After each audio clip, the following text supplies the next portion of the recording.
A train having 12 stations and route has to be stopped at 4 stations. Number of ways it can be stopped if no two of the stopping station are consecutive. So let's see how we will solve this problem. तो मैं सबसे पहले आपको ये question एक बार explain कर देता हूँ कि क्वेश्चन है क्या। देखिए एक ट्रेन रूट पे मान के चलिए 12 स्टेशन है, तो मैंने इनको यहाँ पे रिप्रेजेंट किया हुआ है S1, S2, S3, S4, S5 and dot dot up to S12 तक। अब एक ट्रेन को आपको स्टॉपेज देने हैं, फाइन, लेकिन उसने बोला है कि आप इसके नंबर ऑफ वेज बताइए कि जब वो स्टॉप करे तो कोई भी दो स्टेशन कॉन्स्टिट्यूटिव नहीं होने चाहिए, मतलब लगातार नहीं आने चाहिए। जैसे मान के चलिए यहाँ पे हमने ये डिसाइड किया है कि आपका जो ट्रेन है वो या तो S1 पे जाके रुकेगा, S1 पे जाके रुकेगा, फिर सीधा S3 पे, उसके बाद S4 पे और उसके बाद S7 पे। तो मैं आपको बता दूं कि ये ऑप्शन काउंट नहीं करना है, क्यों? इसमें रीजन ये है क्योंकि यहाँ पे ये दो स्टेशन लगातार आ चुके हैं। अब अगले केस की बात कर सकते हैं। यहाँ पे ट्रेन आपकी S1 पे रुकी है, फिर उसके बाद सीधा S3 पे, फिर S5 पे और S7 पे। ये ऑप्शन आप काउंट कर सकते हैं।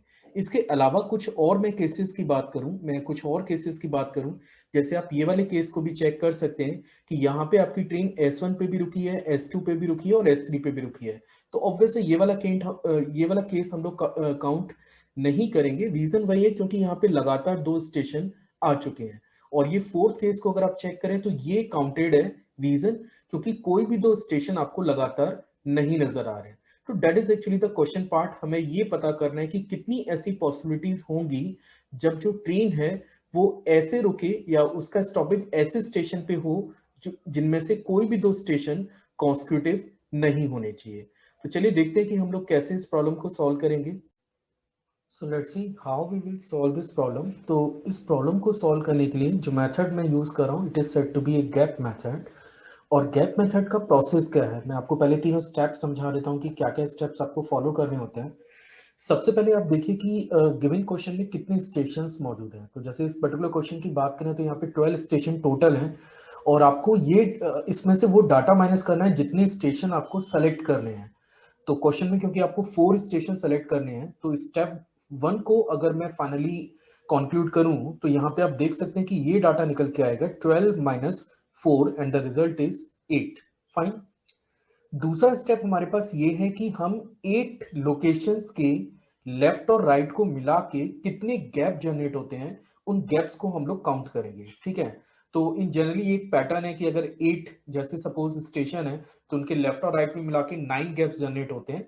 और जब आप कोई जनरल क्वेश्चन कर रहे होंगे तो वहां पे आर अगर सपोज स्टॉप में है और उनके लेफ्ट और राइट को अगर आप काउंट करेंगे तो वहां पे R+1 गैप आपको नजर आएंगे। एनीवे ये आपका सेकंड स्टेप हो गया, ये first step. Now this is a second step and now we are moving for the third step. तीसरा स्टेप ये है कि जितने भी गैप्स है ना, जितने भी गैप्स आपको नजर आ रहे हैं उनमें से आप सेलेक्ट करिए number of station to be selected. जैसे इस पर्टिकुलर क्वेश्चन में 4 स्टेशन आपको सेलेक्ट करने थे, तो टोटल में से आप 4 स्टेशन सेलेक्ट कर लीजिए। यही आपके क्वेश्चन का आंसर भी है। तो मैं यहाँ पे दो चीजें डिस्कस करूंगा कि ये मेथड काम क्यों कर रहा है, थोड़ा सा आपको उसका आइडिया भी लगना चाहिए। और इस पर्टिकुलर क्वेश्चन पे काम करके भी दिखा देता हूं कि फाइनली इस केस में आंसर क्या आएगा। सो लेट्स सी हियर। देखिए मैंने आपसे कहा था कि टोटल आपके पास, टोटल अगर मैं बात करूं कि टोटल हमारे पास 12 स्टेशन थे, उसमें से 4 स्टेशन मैंने माइनस किए क्योंकि मुझे 4 ही स्टेशन सेलेक्ट करने हैं और यहाँ पे जनरेट होता है 8। अब आपको क्या करना है, 8 स्टॉपेज आपको शो करने हैं। तो मान के चलो पहला स्टॉपेज ये है, दूसरा ये है, तीसरा ये है, चौथा ये है, पांचवा, छठवां, सातवां और दिस इज 8वां। ये पहला स्टेप खत्म हो गया कि भाई यहाँ पे आपने 8 स्टॉपेज शो कर लिए हैं। अब आपको क्या करना है, इनके लेफ्ट और राइट को ऐड करिए और देखिए कि कितने गैप जनरेट हो रहे हैं।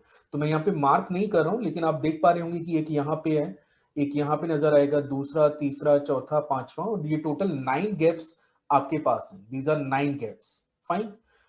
हमें क्या करना है, इन 9 गैप्स में से कोई भी 4 गैप्स का सिलेक्शन करना है। तो इसके नंबर ऑफ वेज आते हैं 9C4।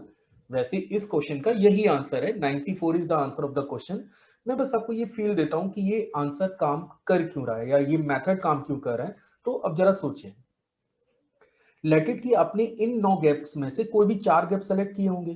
तो आप रैंडमली कोई भी 4 गैप ले सकते हैं। मैं भी आपको एक शो कर देता हूं। मान के चलो एक गैप मैंने ये सेलेक्ट किया, दूसरा गैप मैंने ये सेलेक्ट किया, तीसरा गैप मैंने ये सेलेक्ट किया और चौथा गैप मैंने ये सेलेक्ट किया। अब इसको हम लोग रीड कैसे करेंगे? इस प्रोसेस का मतलब क्या है? इसका मतलब ये है कि आपकी जो ट्रेन है, सबसे पहले वो S1 पे जाके रुकी, फिर S2 उसने छोड़ दिया, S3 पे जाके रुकी, S4, S5 फिर सीधा S6 पे जाके रुकी और लास्ट में S12 पे जाके रुकी। तो उसने 4 स्टॉपेज भी लिए हैं, लेकिन कोई भी स्टेशन कंसेक्टिव नहीं है। चलिए मैं और एक और सैंपल आपको करके दिखाता हूं कि लेट इट, फिर से मैं आपको 8 स्टॉपेज देता हूं। 8 स्टॉपेज मैंने यहां पे लिए, लेट 1 2 3 4 5 6 7 8। आप अपने आप से भी इसे करके देख सकते हैं, रैंडमली कुछ करेंगे तो शायद आपको ज्यादा क्लियर होगा, लेकिन चलिए मैं एक बार फिर से करके दिखाता हूं। लेट किसी ने ये वाला गैप सेलेक्ट किया, ये वाला गैप सेलेक्ट किया, ये वाला गैप सेलेक्ट किया और सीधा फिर ये वाला गैप सेलेक्ट किया। You are free to do anything. अब इसका मेरे लिए मतलब क्या है? इसका मेरे लिए मतलब यह है कि सबसे पहले जो ट्रेन है वो S1 पे जाके रुकेगी, उसके बाद S2 लोकेशन उसने छोड़ दिया, फिर सीधा वो S3 पे जाके रुकेगी, मतलब इस स्टेशन पे जाके रुकेगी, S4 छोड़ दिया, S5 पे जाके रुकेगी, फिर उसके बाद सीधा S11 पे जाके रुकेगी। तो आप यहां पे देख सकते हैं कि कोई भी दो स्टेशन कंसेक्टिव नहीं है। अब इस प्रोसेस को करने के जितने तरीके हैं, they are the number of ways कि आपकी गिवन कंडीशन सेटिस्फाइड होगी, कि मतलब कोई भी दो स्टेशन लगातार नहीं होंगे। चलिए मैं एक केस और आपको करके दिखाता हूं। आप थोड़ा सा रैंडमली कुछ भी सिलेक्ट कर सकते हैं। लेट 1 2 3 4 5 6 7 8, ये 8 हैं, 8 स्टॉप्स हैं। आपको कोई भी 4 गैप सेलेक्ट करने हैं। तो एक मैंने ये सेलेक्ट किया, एक मैंने ये सेलेक्ट किया, एक मैंने ये सेलेक्ट कर लिया, एक मैंने ये सेलेक्ट कर लिया और एक मैंने ये सेलेक्ट कर लिया। अब देखिए इसका मतलब क्या है। इसको आप ऐसे समझिए, ये आपका S1 है, ये S2 है, ये S3 है, ये S4 है, लेकिन आपकी जो ट्रेन सबसे पहले रुकी वो रुकी है S5 पे। फाइन। S6 उसने छोड़ दिया, फिर सीधा वो S7 पे जाके रुकी, 8 छोड़ दिया, 9 छोड़ दिया, सीधा S10 पे जाके रुकी, 11 छोड़ दिया, फिर सीधा S12 पे जाके रुकी। तो ये मेथड काम कर रहा है। तो जब भी इस टाइप की कोई थ्योरी आप फेस करें कि कोई भी दो चीजें कंसेक्टिव आपको सेलेक्ट नहीं करनी है या लगातार सेलेक्ट नहीं करनी है, उसमें आप गैप मेथड को यूज कर सकते हैं। तो मैं एक्सपेक्ट कर रहा हूं कि आपको समझ में आया होगा।